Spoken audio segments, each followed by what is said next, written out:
So I am pleased to inform everyone that Seattle has been liberated. The Capitol Hill Autonomous Zone, otherwise known as CHAZ, I think they switched their name to CHOP, but I'm told they went back to CHAZ, was a failed 4-week Democrat experiment by the radical left, and the results are in. Anarchy is anti-American. Law and order is essential.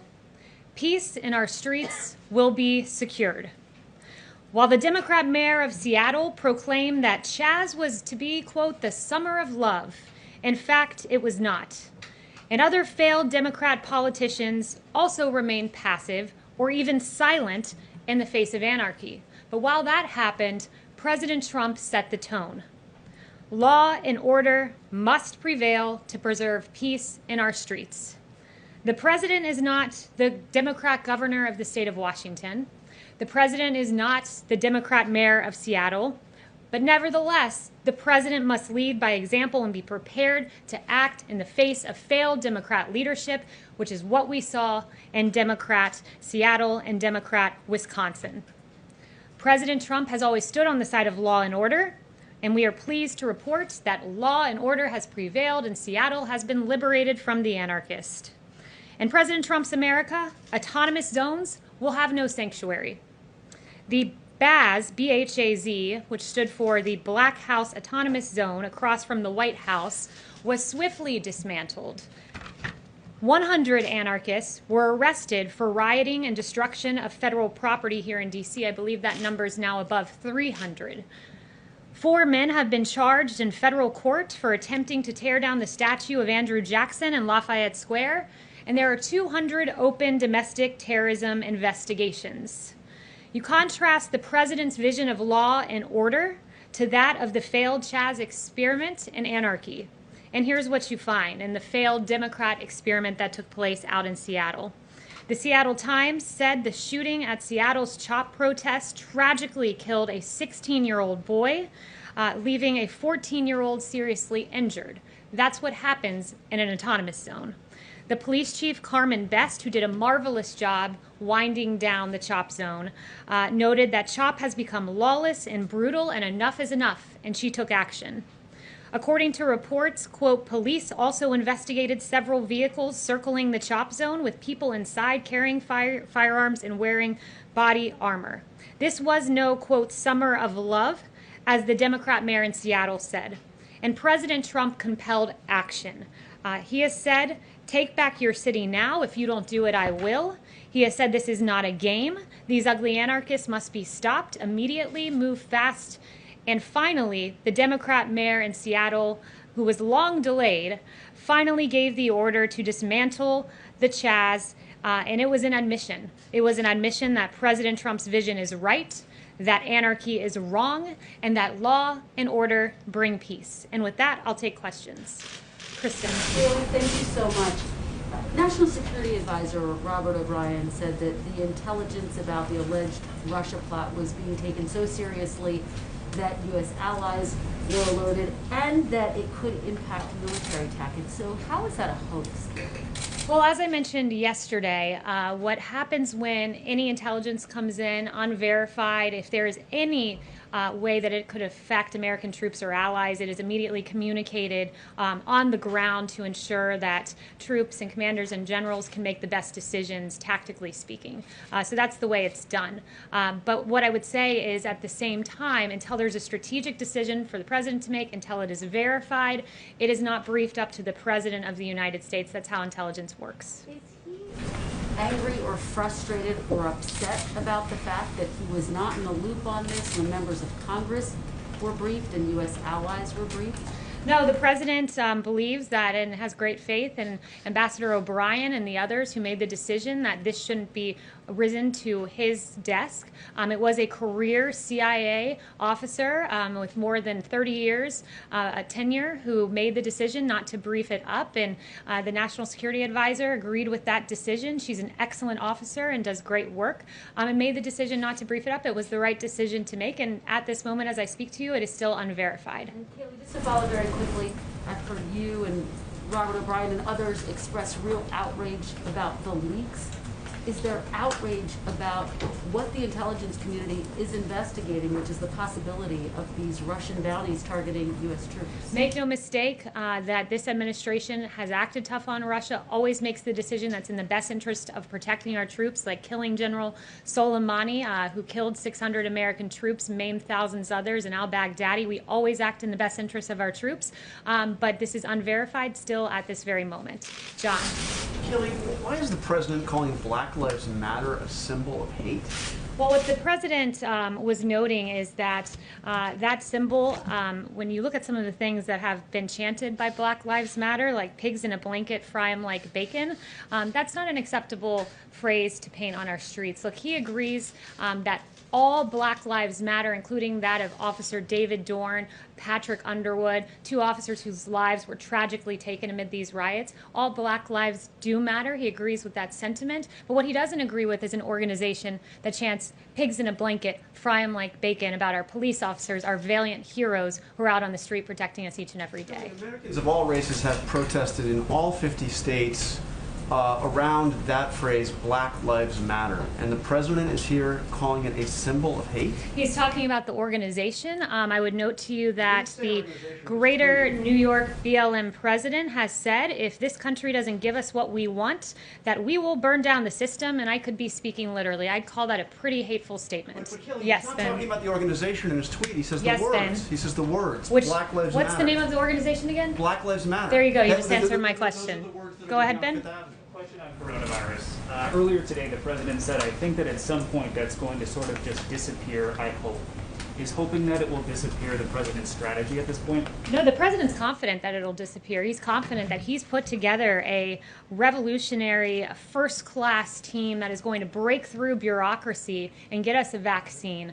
He's confident that that will lead us to a place where we won't have COVID on our hands. And in fact, there was very pleasing news today from Pfizer and BioNTech that showed positive results for their vaccines. Dr. Fauci says that we're heading toward the 100,000 cases per day. But so why does the president have evidence that it would just disappear? Well, he distinguished between a vaccine and it just disappearing. One thing I would note with regard to cases, we're aware that there are embers in the country. We're aware that there are places with rising cases, and that's why Dr. Birx is on the ground and others. We're continually assessing that. But one thing I would note is just that when you do test more people, you do identify more cases, and that is rapidly ongoing. We're testing more than 500,000 a day.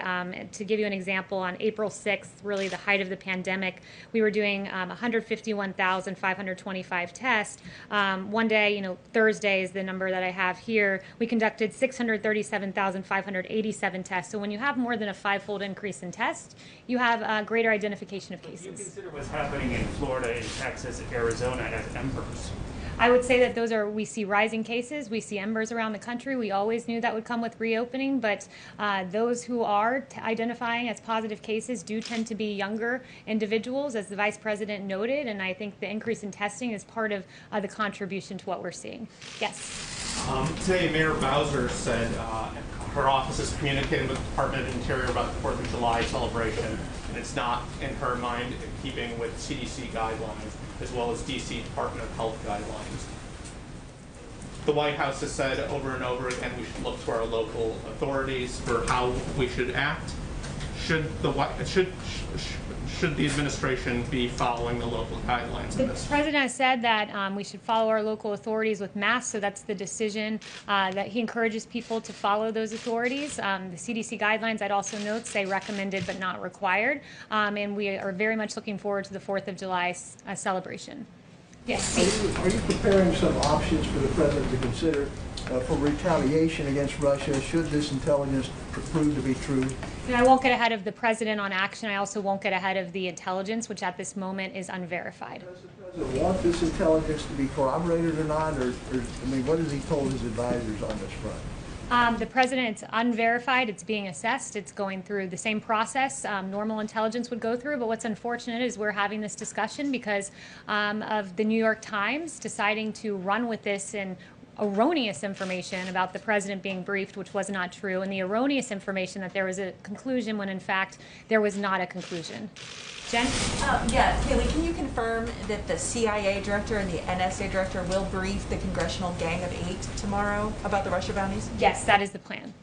Two of them. Anyone else that will be briefing the candidate? I'm not entirely sure who else will be in that briefing. Say, does the president generally have confidence in the intelligence community's findings and conclusions about Russia? Yes, he does have confidence, and he's many times acted on verified intelligence, and there's times he's decided that it's in our strategic interest not to act. I'd give you the example of Soleimani and al-Baghdadi, and then the example of Iran shooting down, when Iran engaged in actions and the president said it's not time to engage because shooting down an entity is not the same as losing loss of civilian lives. Yes. Thank you. Thank you, Kayleigh. Shooting down a drone, excuse me. Yes. The president has come under criticism this week for statements that he has made that his detractors say are dog whistles to a certain segment of his base that he is trying to gin up for re-election. Those include comments like Kung Flu, our heritage, while talking about Confederate statues. And most recently, they include the video that I know you discussed in here the other day, but the video of a supporter of his using the term white power. So why hasn't the president denounced that video and called that a hateful statement? The president took down that video. That deletion speaks strongly. And what I would note, the president has repeatedly condemned hate. August of 2019, in one voice, our nation must condemn racism, bigotry, and white supremacy. These sinister ideologies must be defeated. Hate has no place in America. In April 2019, we have no tolerance for those who disrupt this peace, and we condemn all hate and violence, especially in our places of worship. August 2018, I condemn all types of racism. He's repeatedly done this. That specific video and said that that is hateful language that was used in it. He deleted it. The deletion speaks for itself. His repeated condemnations of hate speak for themselves, and this is a president who's repeatedly condemned hate and repeatedly encouraged for us all to come together. Yes. Thank you, Kayleigh. Did the president meet today with Senate Republican leader McConnell about the future recovery aid package? And is there any sort of agreement on additional unemployment insurance or stimulus payments? Yeah, so I have no announcements with regard to his meetings, but what I would say is he did mention that in a phase 4 he would be open to direct payments on the point of unemployment insurance. One thing that he's concerned about is he does not want to see an incentive not to work, and enhanced unemployment benefits that Senator Schumer has suggested would be an incentive for people not to get back to work, and he wants to encourage people to get back to work. And at the same time, he's mentioned a payroll tax holiday, a big one for our workers that helps those who are on the lowest end of the payroll, would help the Americans who need it most. So those are some things he's talked about for phase 4. Yes. You used the word embers to describe the coronavirus, but yesterday another all-time record of 47,000 cases and 4 times this week a new record. Why do you use the word embers when many people would say it's more like a wildfire? So I use the word embers because that is what the president has acknowledged that would happen around the country. You would see spikes across the country. He said at times you would see a fire across the country, embers, fires. But at the same time, I would note the increase in cases, or the increase in testing, 6-fold increase in testing. You identify more cases. I'd also note that Secretary Azar said that we've seen nationwide that fatalities at a 2-month low. So this is a different situation when those who are testing positive are younger. We have increased tests. We're aware where there are surges. It's why Dr. Birx is on the ground. But we believe we are equipped to handle what we see on the horizon. Has the president made a conscious decision to talk less about the virus? I think in his town hall with Sean Hannity, someone measured it was only 3 minutes that he discussed it. He tweets about it far less often than he used to. The president is not focused on talking, he's focused on action, and his administration has taken historic action with regard to the coronavirus. We have an excess amount of PPE, surge, we have a huge amount of ventilators in the stockpile, things that could never be done, we were told, have been done under this administration, testing more than 600,000 a day. This president has done a historic job with regard to the coronavirus. Lalise. Thank you. President yesterday tweeted that he's angry against China. There's anger against China in India also. So India has banned 59 apps from China, including TikTok. How does the president knows about it, and what are his views on this? So with regard to India and China, we're closely monitoring the situation. He is as well. Both India and China have expressed a desire to de-escalate, and we support a peaceful resolution of the current situation. And he said that China's aggressive stance along the India-China border fits with a larger pattern of Chinese aggression in other parts of the world, and these actions only confirm the true nature of the Chinese Communist Party. TikTok, India banning the TikTok app. No announcements on that. I would just point you to what Secretary Pompeo said earlier. Yeah. Yes. When can we expect the president to weigh in on Israel's plan to annex parts of the West Bank and the Jordan Valley? And how much does this delay perhaps have to do with the concern about setting evangelicals here in the United States, who, of course, are a really important part of the president's base in the election effort? Yeah, so I've not spoken to him about that specific issue, but he's a great supporter of Israel, and I would just leave it at that. But Kayleigh said that there could be something this week, so I'm just wondering what the delay is, and maybe you could weigh in on, there are concerns this could be the final nail in the coffin on a Palestinian state. Like, what is the president thinking about that? So no announcements on that front, and I won't get ahead of him on anything that would happen this week or beyond. Yes. The president has said in this room that he wants to meet the Taliban leadership. Now that world leaders are coming here again, is that on the cards? Is that going to happen soon? Is there a timetable? So again, I won't get ahead of the president on that. What the president wants is to see our troops come home from Afghanistan. He has been on the record being against keeping a sustained presence in Afghanistan. He does not believe in foreign adventurism and wars that drag on. He believes the ultimate way to secure our troops is to bring them home. Have the reports of the Russian bounties to Taliban fighters affected that calculus? That's unverified intelligence that's currently being assessed. Yamish? Hi, thanks, Kayleigh. The first question I have is two questions. The first is, on Monday, the president went after stripping racist names on buildings. On Tuesday, he went after a rule to combat racial segregation. And then today, he said that he described the words Black Lives Matter as a symbol of hate. Why is he digging in on race in this way? So first, I mean, if you're saying that the fact that he does not want to rename our bases, if you're considering that racist, then apparently 56% of America is as well, because 56% of America is against changing the name of U.S.